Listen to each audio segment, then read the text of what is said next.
kan hari ini mau berlebaran di Solo sama cucu-cucu. Dan setelah itu kalau nggak salah mau ada acara piknik. Jadi saya hanya ikut mau menemani saja karena besok beliau sholat Id di sini. Setelah itu sepertinya beliau punya agenda khusus ya. Beserta keluarga, ya saya izin Pak, kami mau sungkem-sungkem keluarga dan beliau monggo.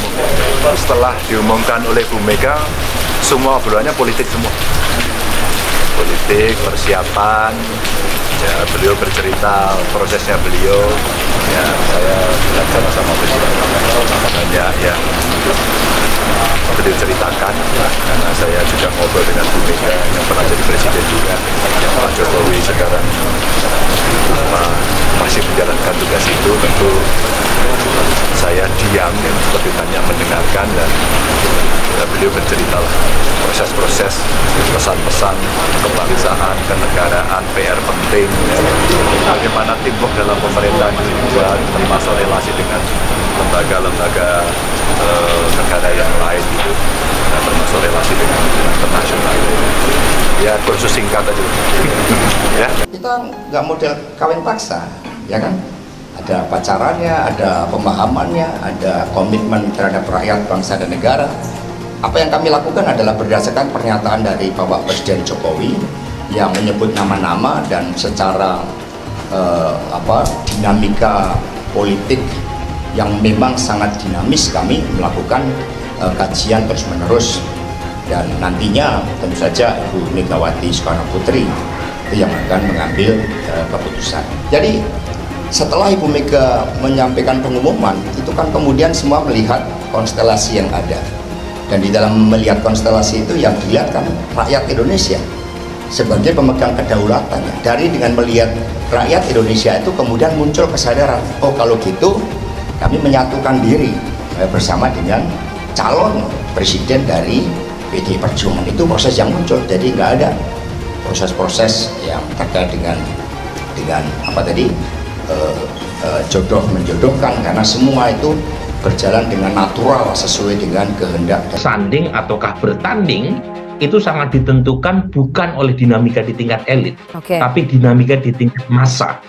Karena pilihan preferensi massa itulah yang mengantarkan siapapun untuk menang di 2024. Nah ini saya ingin cerita ya, isu untuk menduetkan Mas Ganjar dengan Pak Prabowo itu kan awalnya muncul di November 2022. Pada saat Anies Baswedan melejit elektabilitasnya, menyalip Pak Prabowo, dan secara elektoral itu tipis bedanya dengan Mas Ganjar di peringkat pertama.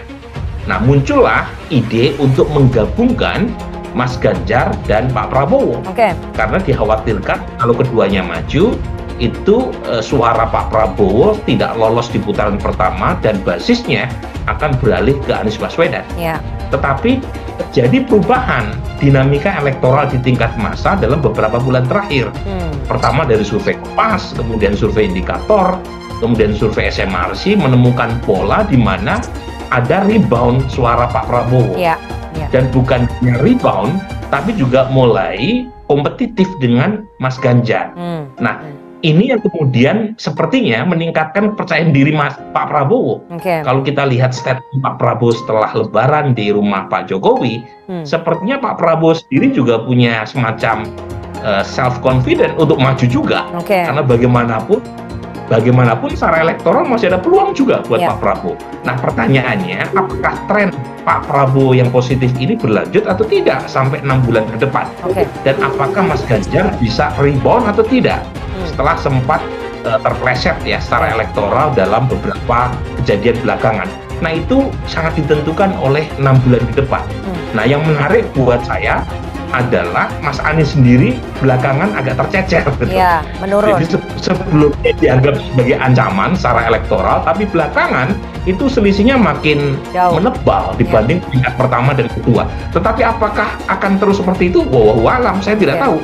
Jangan-jangan Mas Anies kembali rebound dan kemudian membuat ide untuk menduetkan Pak Prabowo dengan Mas Ganjar kembali mengemuka. Nah ini semuanya ini seperti moving target. Kita terlalu dini untuk memotret hari ini berdasarkan target yang terus bergerak. Dengan asumsi kalau 3 calon yang muncul di 2024, ada Anies, ada Ganjar, ada Pak Prabowo, kalau misalnya Anies tren elektoralnya terus melemah, maka potensi yang masuk putaran kedua adalah Mas Ganjar versus Pak Prabowo, all president man. Oke. Gitu ya. Nah, kalau itu yang terjadi ya, kalau trennya seperti yang sekarang ya. Tapi kalau trennya Mas Anies mengalami rebound dan secara elektoral itu mengancam apa yang tadi disebut sebagai potensi legacy Pak Jokowi untuk tidak bisa dilanjutkan oleh kepemimpinan nasional tahun depan, ya mungkin saja skenario duel berubah menjadi duet. Tahu akan kalah dengan mencapreskan Ganjar, Jokowi dan Megawati punya strategi tak terduga. Dikutip dari News Jakarta, Ketua Umum Korps Muda Kerakyatan Arvindo Noviar mengungkapkan strategi tak terduga Ketua Umum PDIP Megawati Soekarno Putri dan Presiden Jokowi dalam mencapreskan Ganjar Pranowo. Menurutnya, pencapresan Ganjar Pranowo merupakan upaya Jokowi dan Megawati membuat mata pendukung bahwa elektoral calon yang diusungnya tidak mampu menggerakkan pemilih dari generasi milenial dan Gen Z. Saya menduga pencapresan _Ganjar Pranowo hanya upaya membuka mata pendukung buta bahwa sesungguhnya secara elektoral calonnya tidak fresh, tidak menggerakkan milenial dan Z sebagai pemilih mayoritas, ungkapnya. Padahal generasi milenial dan Gen Z merupakan pemilih terbanyak di Pilpres 2024, bahkan kurang lebih mencapai 60% suara, dan mereka masih kecewa dengan gagalnya Indonesia menjadi tuan rumah di Piala Dunia U20, sehingga pencapresan Ganjar merupakan strategi dari Megawati dan Jokowi untuk membuka kenyataan kepada para pendukung bahwa Gubernur Jawa Tengah itu tak mampu memenangkan Pilpres 2024. Bu Mega dan Pak Jokowi adalah pemain catur ulung, mereka sedang bermain bersama, ujar Arvindo dikutip dari Twitter _Arvindo Noviar Rabu 26 April. Setelah para pendukung mengetahui faktanya, maka koalisi akan mencari capres baru sebelum pendaftaran dibuka.